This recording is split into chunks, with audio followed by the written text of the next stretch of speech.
Agartala station থেকে এখন দৈনন্দিন বাইরের ট্রেনগুলো আসা এবং যাওয়া করে প্রতিনিয়ত।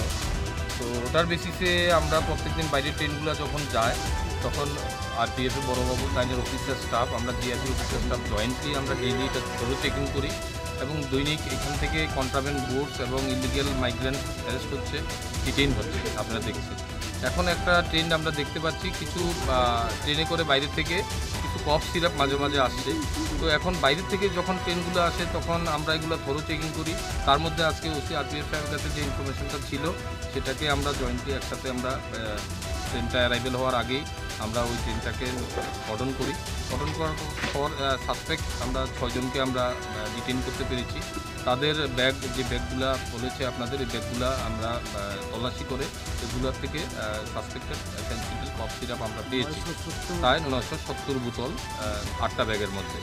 তো এগুলো নিয়ে আমরা এগুলা সিজার করেছি। সিজার করার পর আমরা একটা এনডিপিএস কেস নেব। তো কেস নেওয়ার পর দেখব এইখানে যারা অ্যারেস্ট হয়েছে তাদের মধ্যে আমাদের গোয়ালা বস্তির একজন ছেলে আছে, সেও বিহার থেকে এসে এখন পর্যন্ত কনফেস করেছে। বাকি যারা অ্যারেস্ট হয়েছে তারাও বিহারের বাসিন্দা।